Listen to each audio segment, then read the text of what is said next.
welcome back to the Ma's House podcast. I'm here with Brianna Hernández, and she is the director of curation here at Ma's House and has been an artist in residence, so she is part of the alumni circuit as well. Why don't you go ahead and tell us a little bit about what you do here?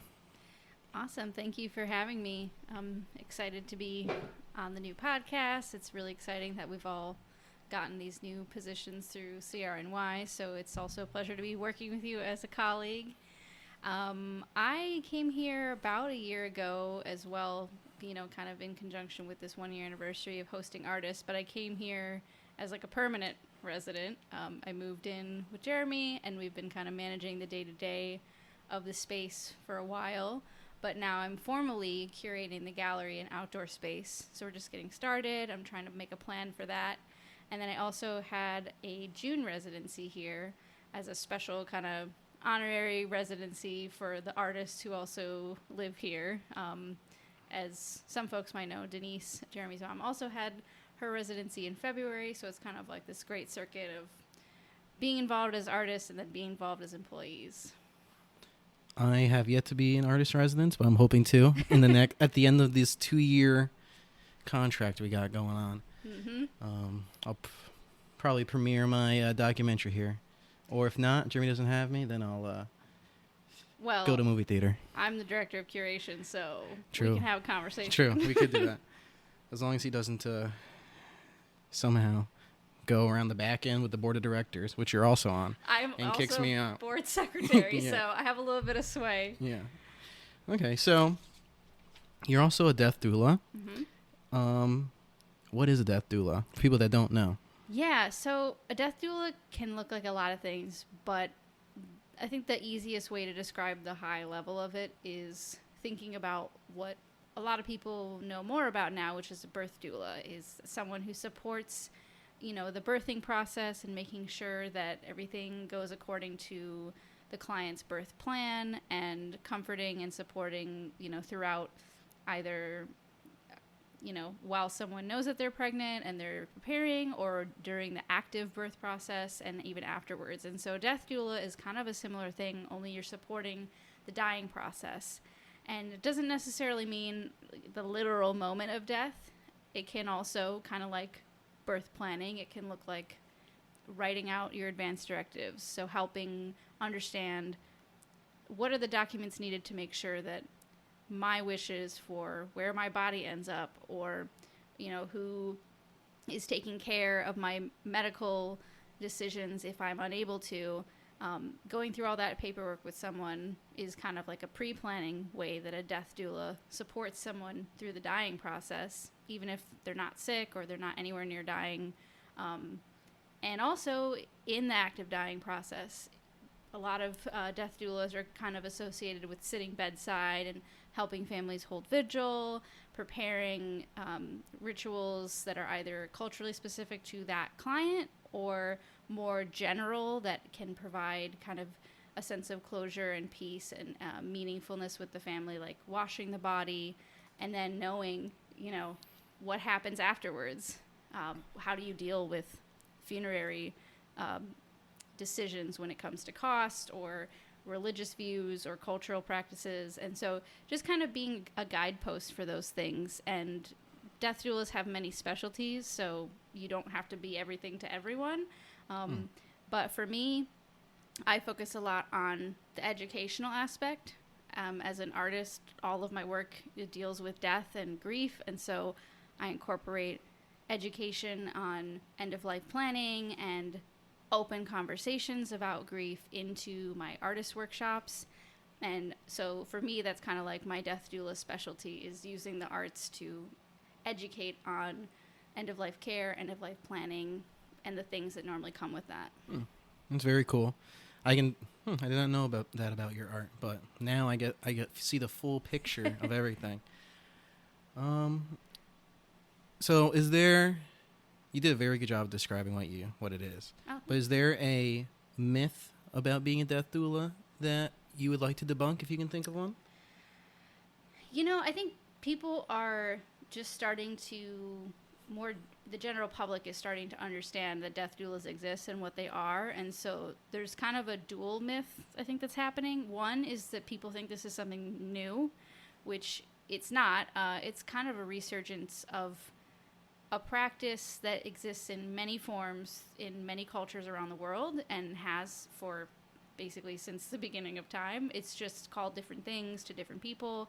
And in the US and like a lot of like Western countries, it's something that hasn't been incorporated into the dying process for a long time because we have a lot of hyper-medicalization around dying. And then the funeral industry has a lot of systems in place that can make it a little inaccessible to incorporate your own cultural practices or more nuanced personal decision making. And so with the cost of funeral expenses rising and more and more people dying in hospitals or in a hyper medical situation, it's just been removed over time. And so it's kind of a resurgence of something that's already existed. So I guess the first myth is that it's new, because it's not. And then the other thing is, again, not all death doulas are just like sitting at your bedside holding your hand, like making sure that you are perfectly fine with being, you know, in the process of dying. A lot of them range in what they focus on and their gifts, and not every death doula is right for every client. If someone has very specific religious views, they need a death doula who can support those religious views in this sensitive moment of the dying process. So it's not like you can just call up any old death doula and get the exact services you need. So I guess it's kind of the two myths that I think are the most prominent. Interesting. So I have another question that I just thought of now. On the topic of death, are you afraid to die? I am not afraid to die.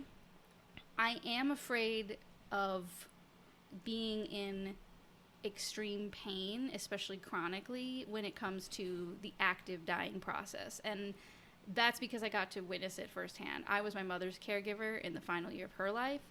And for many complicated reasons, the last couple of months of her life were excruciatingly physically painful for her. And so watching that was not only hard as a daughter, it was also hard as someone trying to support another human through what they knew to be coming, which was death. So I'm definitely not afraid to die. I just would prefer, like most people, for it not to be excruciatingly painful. I am the same way. I'm not afraid to die. I'm kind of I'm interested to see what happens afterwards, but I am I don't want to die in a horrible, disturbing way where it is very painful or not fast, I guess. I mean, I'm not sure if there's the best way to die, but sure, there's lots of ways that are better than others. That's for sure.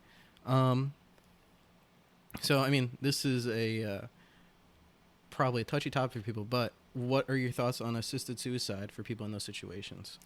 I mean, like most people, I think it's very complex because there's discussions about how proponents of it are kind of involved with parallel conversations that are very ableist.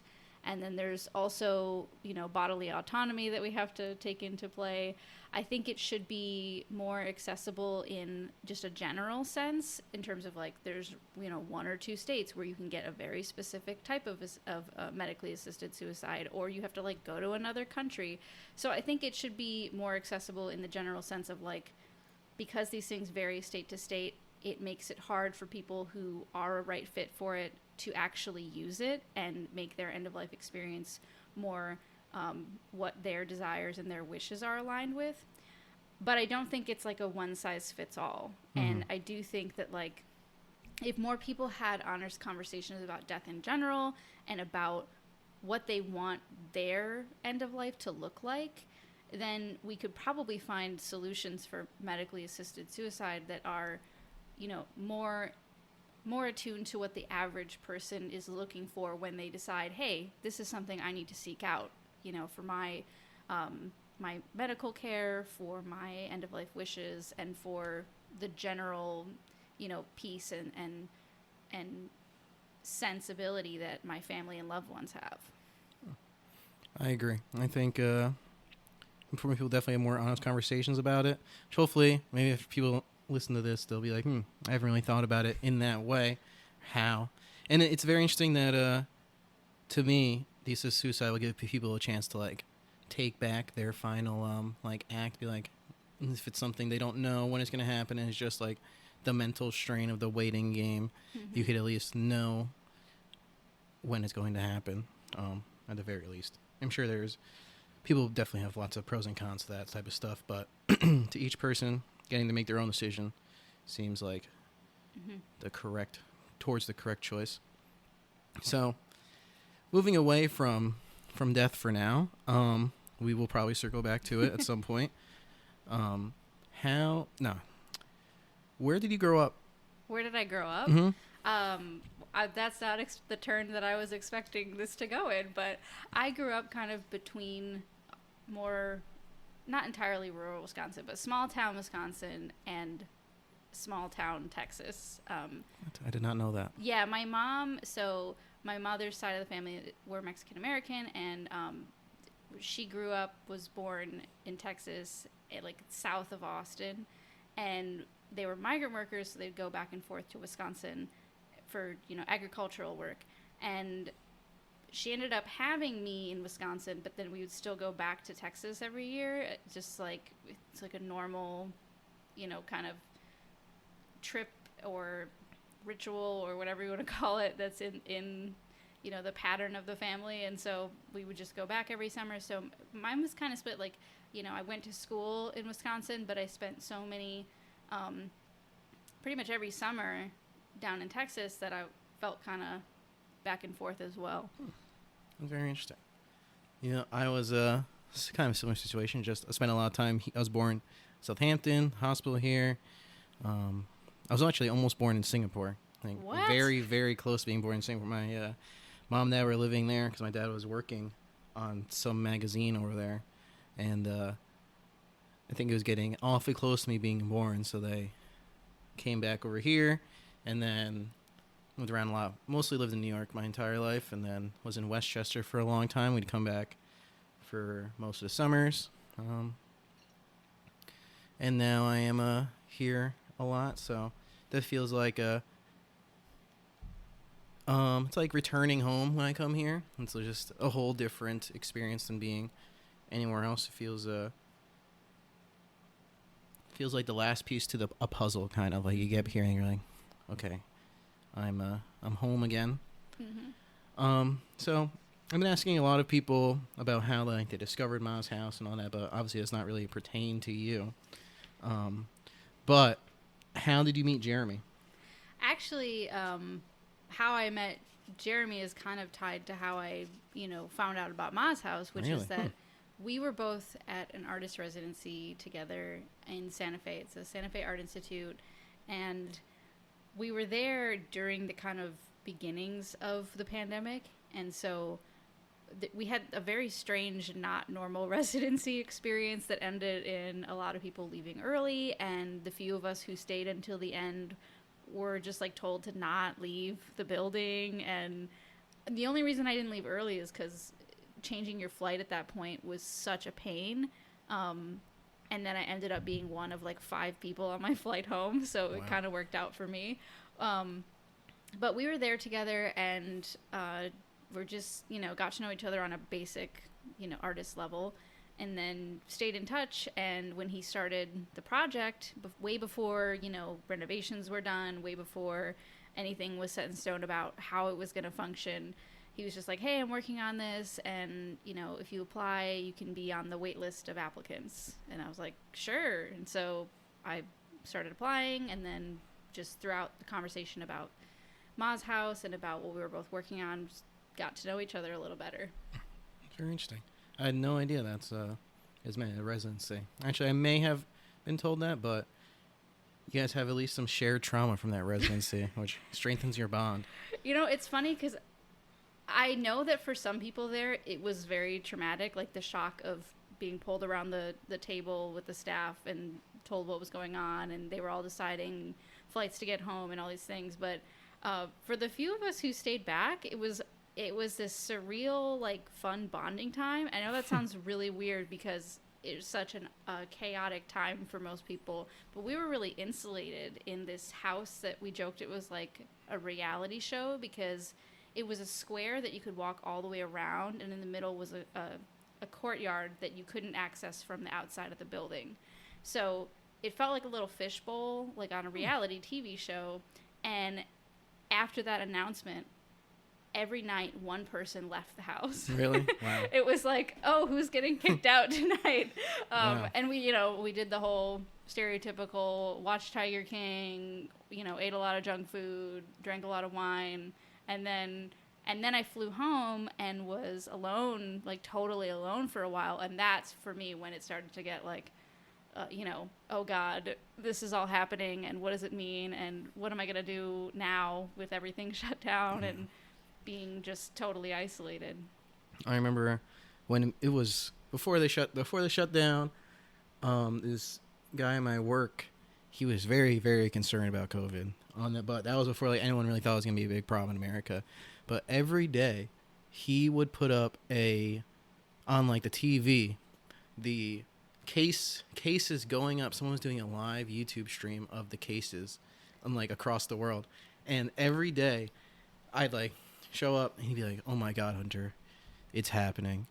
I'd be like, "What is happening?" And then I see the TV. I'm like, "You're not watching that again, are you?" He'd like sit there and watch it for his entire shift for like 8 to 10, 12 hours, just fear-mongering himself. I mean, in the end, he was right that something was happening, but I can't even imagine what it was like. And then once it did start happening, I had 3 roommates, so we weren't really alone, but we definitely saw too much of each other way too often. They're still friends, but COVID definitely did a number on everybody here. Mm-hmm. I mean, yeah, when you look at the big picture, it's absolutely devastating. I think just in that moment when everything was so new and nobody had any real information, we were just like, what is happening? Okay, let's ride this chaotic wave with some crap TV that we're also joking at the traumas unfolding within that. And it just I think more as things went on started to sink in, like most big events. Honestly, as time goes on, I think people will look back at the COVID lockdown era as a not necessarily a good thing, but a lot of good things came out of it with people, especially in like the mental health realm. A lot more people started thinking about their mental health more because they were so isolated. I know like a lot more people are taking up art and actually doing what they want to do now because they had time to like really think about it because they weren't at work, which sucked because a lot of people lost their jobs at a time. But then going back, there was I forgot what they were calling it, but something everyone was like quitting their job and going somewhere else. And so that's my prediction for the future that COVID has affected. Although there is an horrible loss of life, for people that are still around, there will be some. It will be good to come out of it. At least that's what I think. So I also usually ask people what inspires their art, but you basically already answered that. So well, I mean, I could always say it again. Like I have been an artist my entire life, but since caring for my mother and then her death, she inspires everything, and not just because of her death and not just because of the experience that we went through of her care, but really it's put in perspective like how much throughout my life she showed me how to be creative, how to be resilient, how to really just be resourceful and find a way to make things happen that I want to happen. And so I know most people like mention famous artists or whatever that inspire their work, but I would not be an artist if she wasn't as supportive and as great of a teacher for life, and now this horrible thing that happened to us and happened to her is what all of my work is about, in trying to share our experience for other people who've been through the same thing, as like a sense of camaraderie and healing, and also as a form of education. Like, hey, we went into this blind and it was way worse than it had to be. So maybe if you even just have one conversation with someone you love about what could look more ideal for them at the end, it could take off just that little bit of extra pressure, so that when that time comes, you're more focused on them, you're more focused on your final time together, and you're more focused on how you need to take care of yourself. So Sylvia Hernandez is my inspiration. That's awesome. I had something I was about to ask, but it's escaped my mind currently, so we'll come back to that. 1 second, everybody. Oh, did you go to college? Yep. Where did you go? I went to Columbia College Chicago, which is in Chicago. Yeah. It's an art school, and so I went there and I studied fine art, and I also studied arts management and curatorial studies. And then I went to grad school in Michigan, and also for fine art. And so I just added like extracurricular things for curatorial work, like, you know, interning and getting fellowship work at local museums, and working in the galleries there. So yeah, I've just always gone to school for art and curating. Yeah. That's pretty interesting, because a lot of people that on the podcast have not gone to school for art and then left and then ended up going back to school for art. I know. Which is interesting. I don't remember exactly what Jeremy's path was, but I know he did go to art school at first, and then he did not go anymore, and then he ended up going back to school, and then all this happened. Now here we are. Yeah. So it seems that school is a good way to get some art experience. Yeah, I mean, I think it depends on the person. For me, it was a really helpful tool for the goals that I had. I know a lot of people, you know, will specifically, in terms of artists, will specifically go to grad school just so that they can get the credentials to teach college. Not because they're like, believe that they need an MFA to be an artist, because you don't. And some self-taught artists are the most amazing artists ever, you know?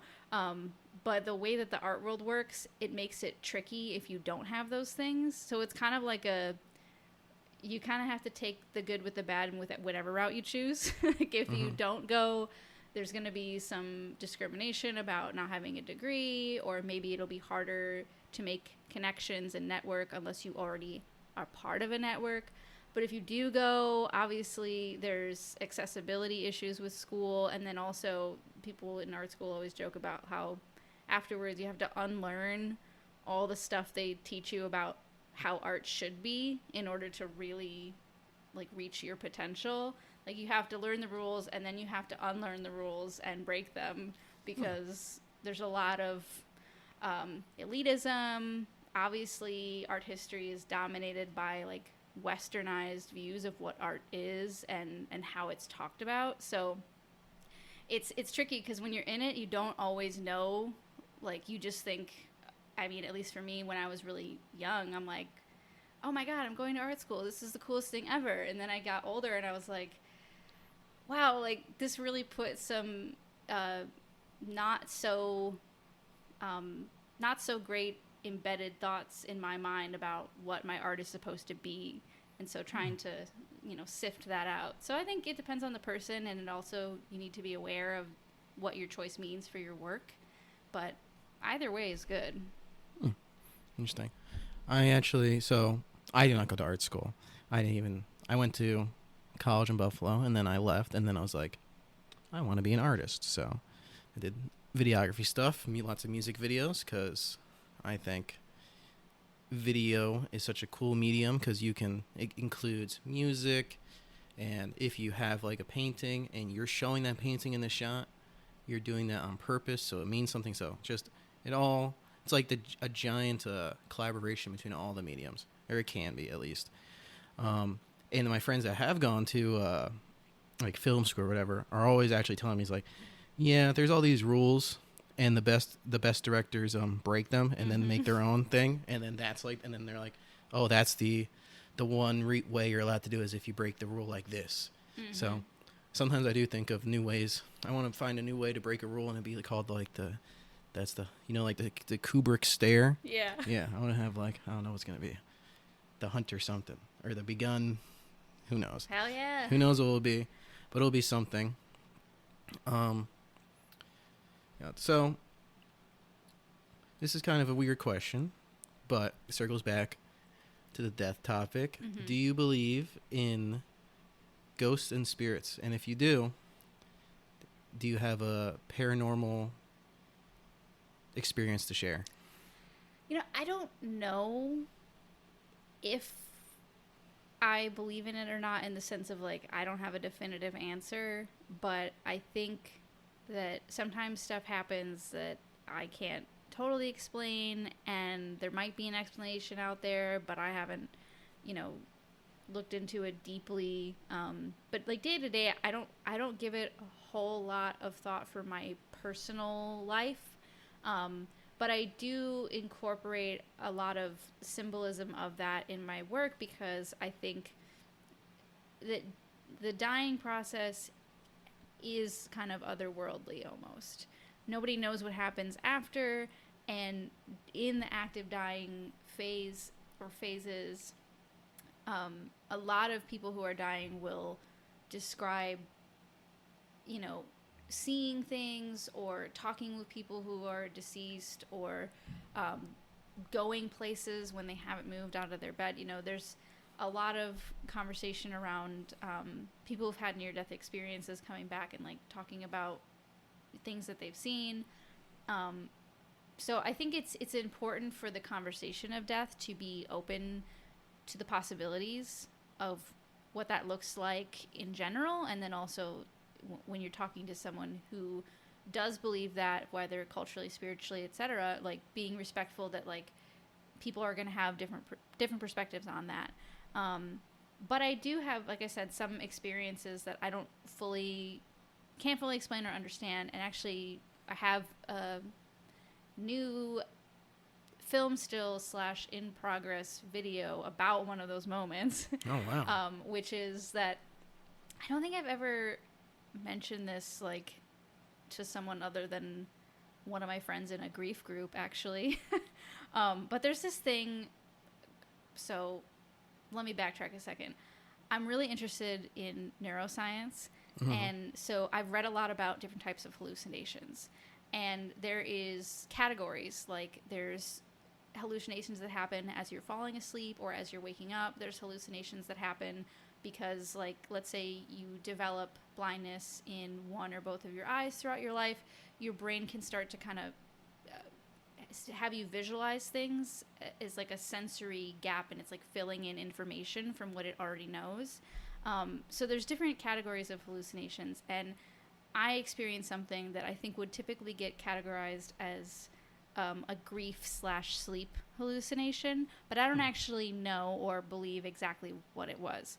And that was the morning after my mother died.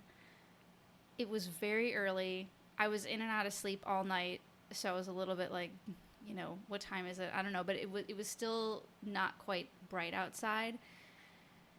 And you know that feeling when someone sits down on the edge of your bed and like you can feel the bed kind of move and compress? Mm-hmm. I felt someone sit on the edge of my bed, and as I like lifted my head and opened my eyes and looked at that spot, I could feel them like standing up, like, and the bed lifting back up. And in my mind, it's like, well, if this was a ghost, it was definitely my mom, and she was definitely like, visiting me, very shortly after her death. I don't actually know if that's what was happening, but it felt more real than a lot of things that I've experienced. Like, I literally felt the bed compress. I heard the like squeakiness of the bed frame kind of, settle and release. And so who knows? But Yeah, I'm that's pretty definitely intense. open to the possibilities. I don't have any answers, and so I don't pretend to. And I just think that there's a lot more to explore. Yeah, that's I like that experience. That's a good one. Something definitely happened. Something happened. It's hard to explain. That's a thing when it comes to this type of stuff. You don't really know how to explain it. There's no explanation for it. So you tell people everyone has their own explanations, like, oh, this is what happened, or oh, this is what happened. So whatever happened, happened, I guess, to you. Yeah. And my mom actually told me to ask you this question. Oh. But she also told me what she thinks you'll answer. Are you a cat or a dog person? I want to know what she thinks that I am first. A bunny person.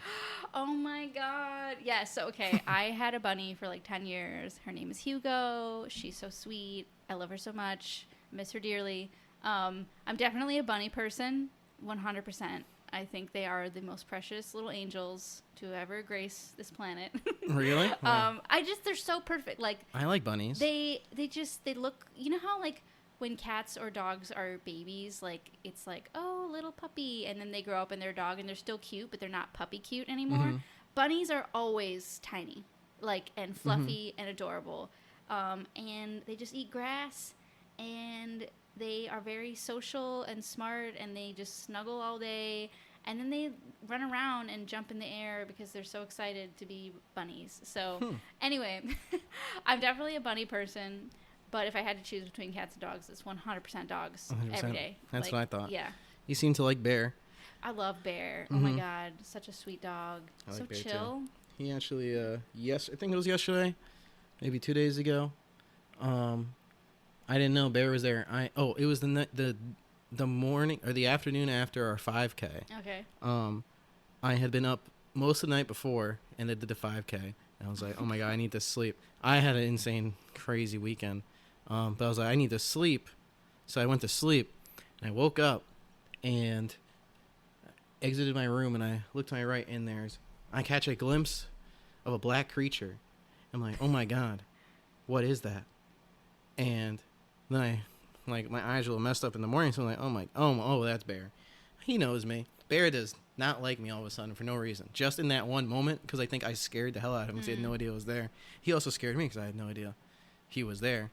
And he just looks at me and like runs around and then Isabel's like, Bear hates men.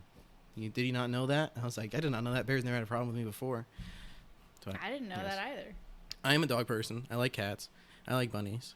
There's a bunny that lives on the property that we've been trying to catch. Don't catch it. Leave it alone. We can't stop No, ourselves you can't. from You it. have They're so to, cute. No, because it's a wild rabbit, and It's a bunny. It's not meant to be domesticated. Actually, here's a little bunny fact for you. Mm-hmm. So obviously rabbits are prey animals, so they're very skittish, they're very alert, they have the whole eyes on the side of their head so that they can see almost 360 for any predators.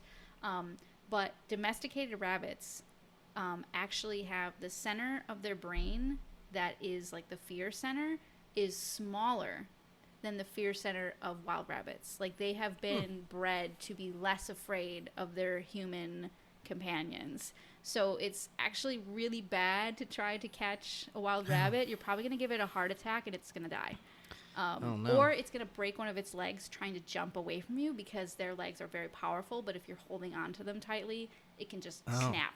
So please don't. I've never actually got one. Please don't try to capture wild rabbits. Well, I did not know that. I'll have to break the news to Isabel. She's the one who really, really wants one. But just specifically the one out there. She thinks that one's very, very cute. Oh, I have a question about rabbits. Yes. So I kind of rate dogs on how soft their ears are. Some dogs have very, very, very soft ears. And I don't know why, but it's just something I was like, oh, wow, this dog has soft ear. This dog's 10 out of 10, soft ears. How soft are bunny ears? I've never actually felt one. They're so soft. Even you know how there's like floppy eared buns and then there's buns that have like the straight up ears? The straight ears? Even like the straight up ears, they have more like cartilage that feels firm, but the actual like their fur on their ears, it's so soft. And so whether floppy ears or not, their ears are so soft. And the one thing that I like about the non-floppy ears, I'm sure there's like an actual term for that, but is that I always like called Hugo, said that she had little radar ears because they would be down like flat against her back, and then if she heard something, they would go, they would flop up real quick, and then they would like turn like on a pivot so that she could hear where stuff was coming from, and it's the cutest thing. I didn't know the rabbits could do that. Mm-hmm. Okay, so I want to give you a chance. So do you have, since we somewhat know each other, we've had to hang out for a little over a year now. Do you have, so it's a little more open-ended to you. Most of the other podcast guests have just asked me, like, one good one was, oh, how do you come up with the idea for the podcast? Mm-hmm. This one is, do you have any questions for me? Yeah, I mean, I guess, as you're stepping into this role with, as a colleague, you're stepping into this role with the podcast, you're doing all this videography, like, what's your vision for this tech and media side of Ma's House? Like, I definitely have, like, a curatorial vision. Jeremy has a vision for the residency program. Like, Denise has a vision for the workshops and education. Like, what's your media production vision? So, I would say, for at least for exclusively for the podcast, I kind of see it as a show that I want it to be. Mm-hmm. Like, I want people to be like, oh, the Ma's House podcast is out now. Mm-hmm. I want there to be, like, everyone wants to learn about this person, and I want to get to a point where I'm such a good interview that people will also, because usually people that watch podcasts are like, oh, I want to see what this guest has to say. Mm-hmm. Not really, look at that host, he seems cool. Who cares about the host?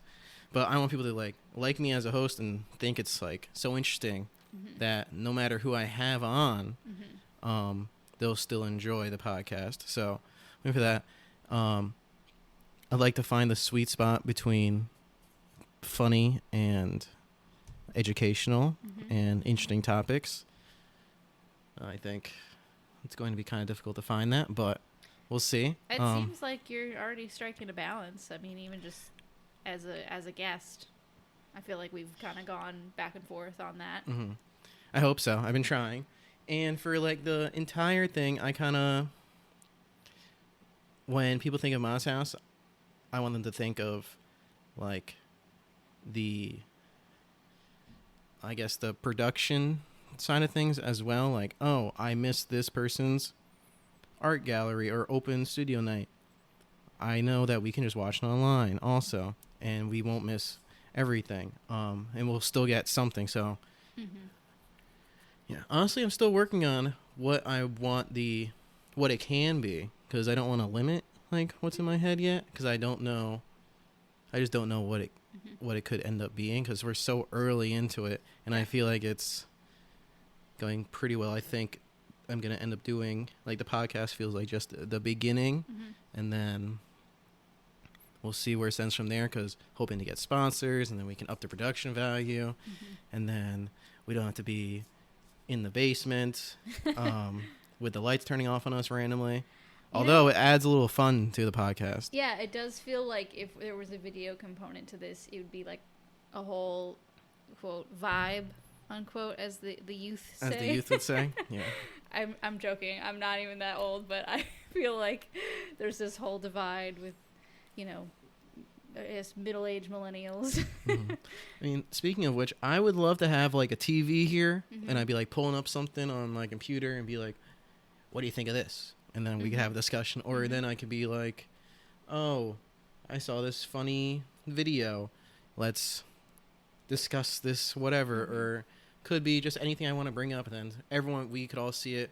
And then I'd have like it up on the computer so that the podcast, people who are watching the podcast on YouTube could see it. And then on the cameras, or there's like 3 cameras, like one here, one facing the guest, one facing me, and one facing the entire table, so they see everything.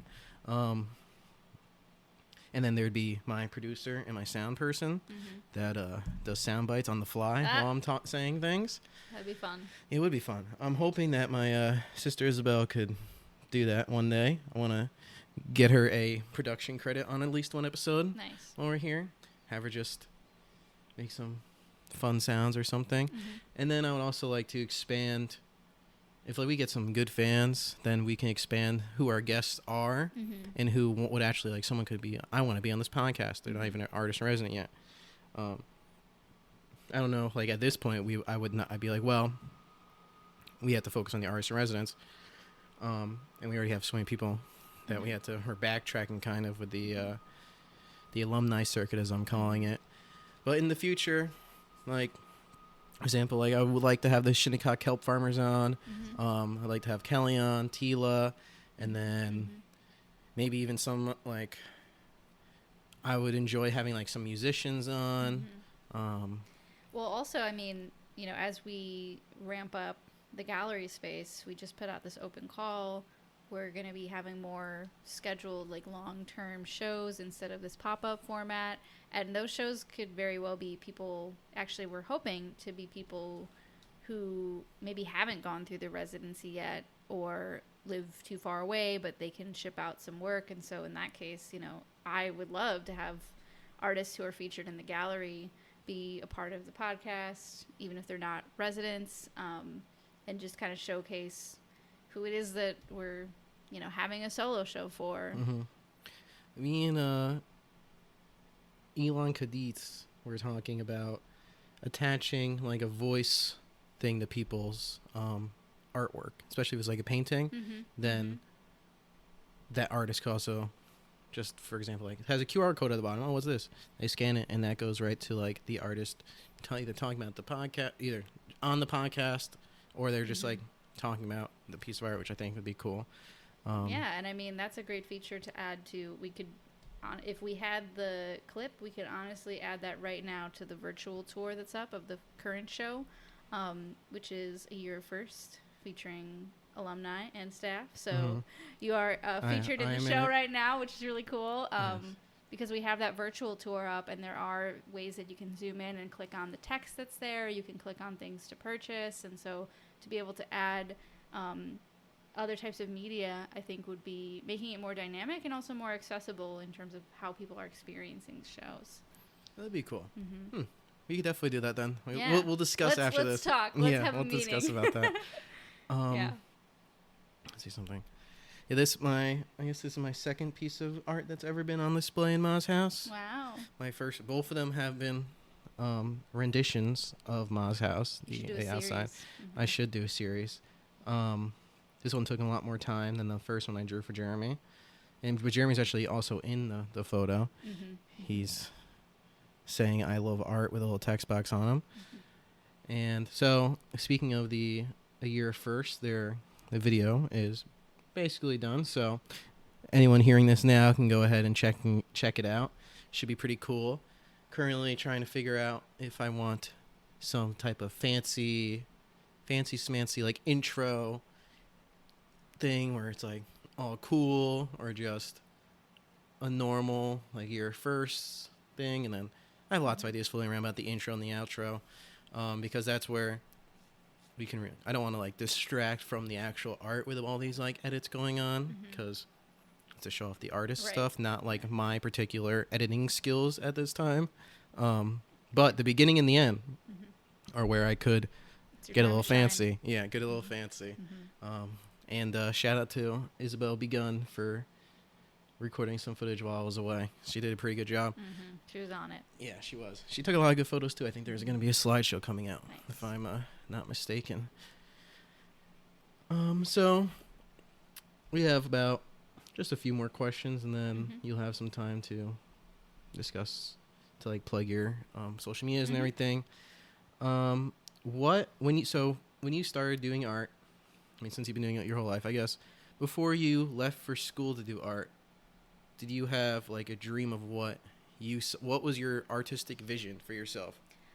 It's kind of similar to what it is now. It just is more, I guess, fully realized. When I was younger, I don't think I understood how the world or the art world worked, in terms of, you know, what is making it look like.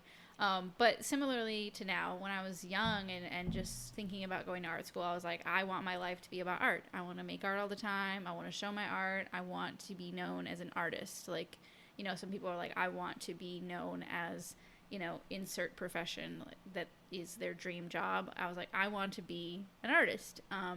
And so that's pretty much the same. I just have a little bit more refined idea about what that can look like in terms of, I'm not making art that is super commercial.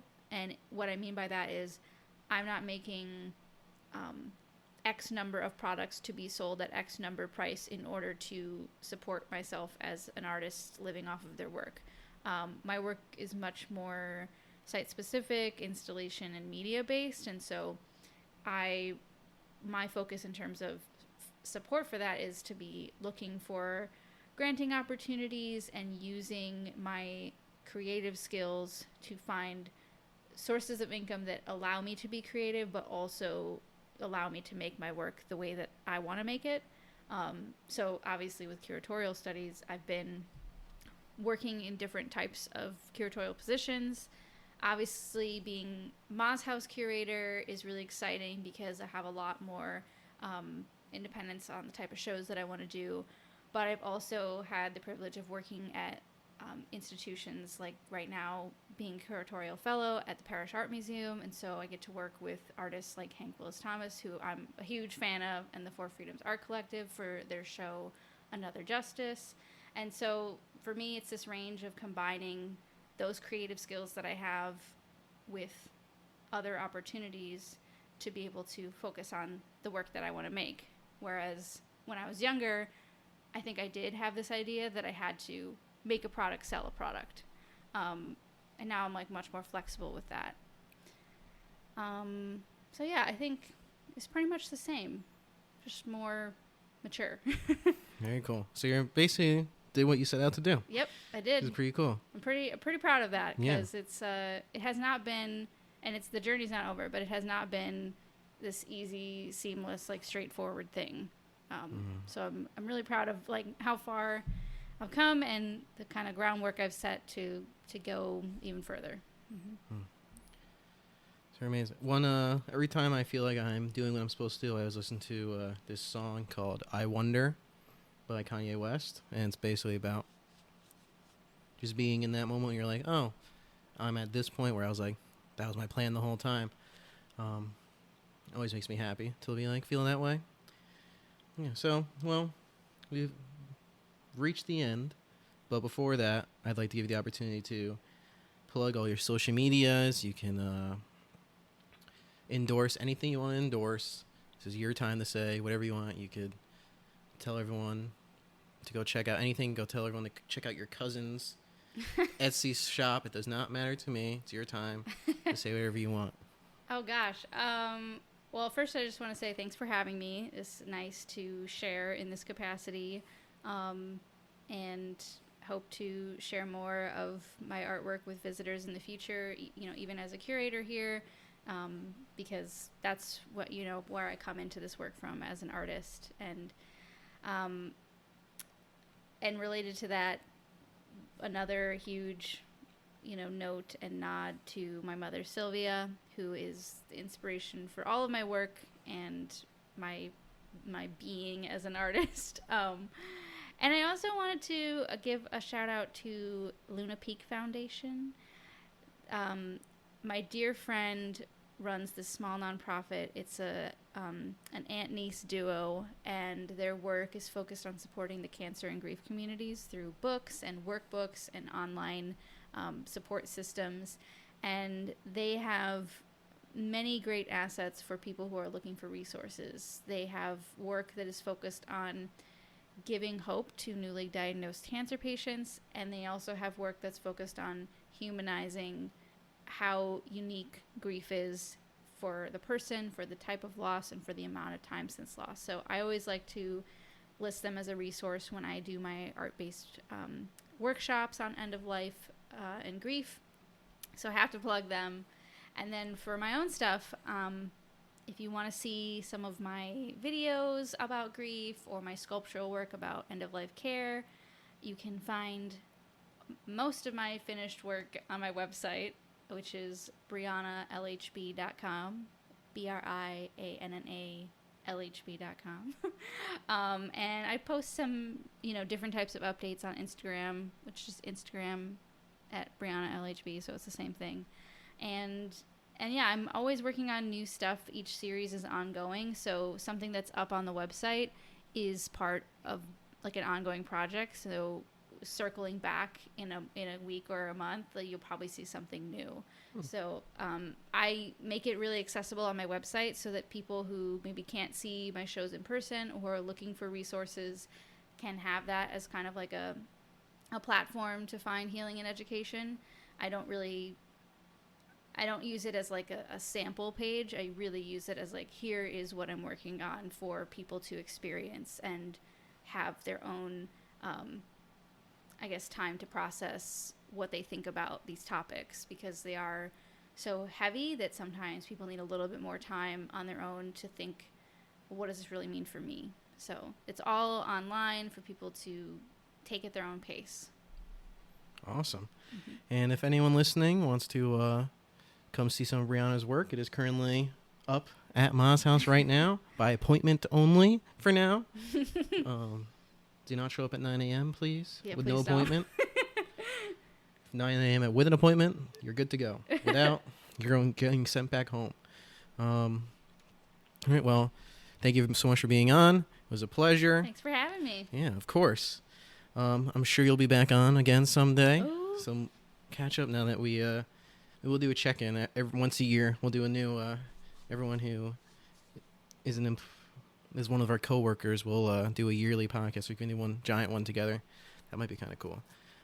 Yeah. Well, thank everyone for listening. Everyone who stuck to the end, thank you. And we'll catch you in the next episode of Ma's House. Okay.